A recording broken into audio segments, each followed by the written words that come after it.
কখনো কি ভেবে দেখেছেন একটি বই কেবল পড়ে শেষ করা যায়, কিন্তু একটি সত্যকে কি পড়ে শেষ করা যায়? একটি গ্রন্থ আমরা হাতে ধারণ করতে পারি, কিন্তু উপলব্ধিকে কি কোনো মলাটের মধ্যে বেঁধে রাখা সম্ভব? পরমারাধ্য শ্রী শ্রী স্বামী স্বরূপানন্দ পরমহংসদেব বাবামণি যখন বেদের কথা বলেছেন, তখন তিনি আমাদের শুধু একটি প্রাচীন শাস্ত্রের দিকে তাকাতে বলেননি। তিনি আমাদের এমন এক জীবন্ত সত্যের দিকে আহ্বান করেছেন যা মানুষের অন্তরকে জাগিয়ে তোলে। নমস্কার শ্রদ্ধেয় দর্শকবৃন্দ, জয় গুরু সকলকে। আজকের আলোচনায় আমরা অনুসন্ধান করব, বেদ কি কেবল একটি গ্রন্থ, নাকি মানুষের জাগ্রত চেতনার এক অনন্ত ধারা? এই প্রশ্নের উত্তর খুঁজতে খুঁজতেই আমরা শ্রী শ্রী বাবামণির জীবন দর্শনের আরো গভীরে প্রবেশ করব। বই আর বেদের মধ্যে পার্থক্য কোথায়? পৃথিবীতে অসংখ্য বই লেখা হয়েছে। অনেক বই ইতিহাস বদলেছে, অনেক বই সভ্যতাকে প্রভাবিত করেছে, কিন্তু সব বইয়ের একটি সীমা আছে। বইয়ের পৃষ্ঠা শেষ হয়, অধ্যায় শেষ হয়, ভাষা বদলে যায়। বেদকে সেই অর্থে কেবল একটি বই হিসেবে দেখলে তার পরিচয় ধরা পড়ে না। বাবামণির দৃষ্টিতে বেদ হলো এমন এক জ্ঞানের ধারা যা মানুষের অন্তরে সত্যকে জাগিয়ে তোলে। তাই বেদকে শুধু পড়া নয়, জীবনে ধারণ করাই আসল সাধনা। যে মানুষ সত্যকে জীবনে গ্রহণ করে, তার জীবনই বেদের ব্যাখ্যা হয়ে ওঠে। ঋষিরা কি বেদ রচনা করেছিলেন? ভারতীয় আধ্যাত্মিক ঐতিহ্যে বলা হয়, ঋষিরা বেদের রচয়িতা নন, তারা ছিলেন দ্রষ্টা। অর্থাৎ তারা গভীর সাধনা ও অন্তর্দর্শনের মাধ্যমে যে সত্য উপলব্ধি করেছিলেন, সেই উপলব্ধি মন্ত্ররূপে প্রকাশিত হয়েছে। এই ভাবনার আলোকে বাবামণির শিক্ষা আমাদের স্মরণ করিয়ে দেয়, সত্যকে সৃষ্টি করা যায় না, সত্যকে উপলব্ধি করতে হয়। এই কারণেই বেদকে কেবল সাহিত্য নয়, সাধনার ফল হিসেবেও দেখা হয়। উপলব্ধির ধর্ম।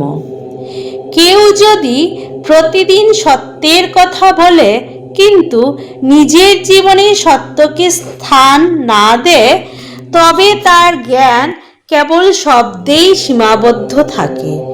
আবার এমন মানুষও আছেন যাদের জীবনে সত্য, করুণা, সংযম ও সেবা স্বাভাবিকভাবে প্রকাশ পায়।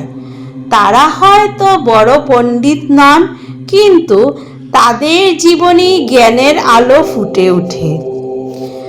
শ্রী শ্রী স্বামী স্বরূপানন্দ পরমহংসদেব বাবামণি বারবার চরিত্র গঠনকে গুরুত্ব দিয়েছেন। এই দৃষ্টিকোণ থেকে দেখলে বোঝা যায়, উপলব্ধি ছাড়া ধর্ম অসম্পূর্ণ। বেদ আজও কেন প্রাসঙ্গিক? অনেকে ভাবেন বেদ শুধু অতীতের বিষয়, কিন্তু প্রশ্ন হলো, সত্য কি কখনো পুরনো হয়?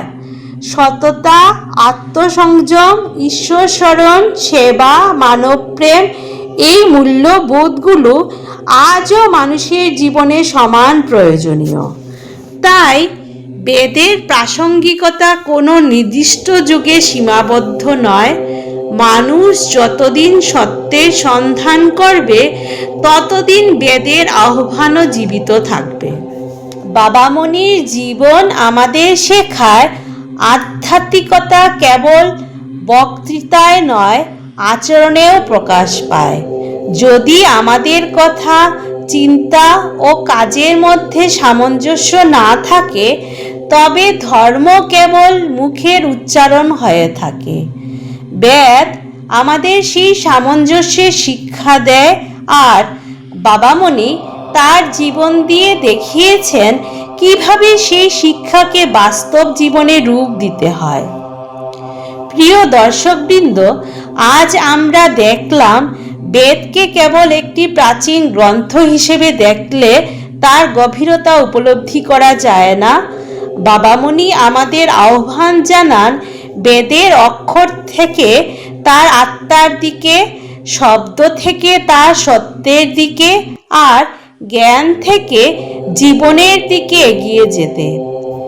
যে মানুষ কেবল পড়ে সে তথ্য সংগ্রহ করে, যে মানুষ উপলব্ধি করে সে নিজের জীবনকে পরিবর্তন করে।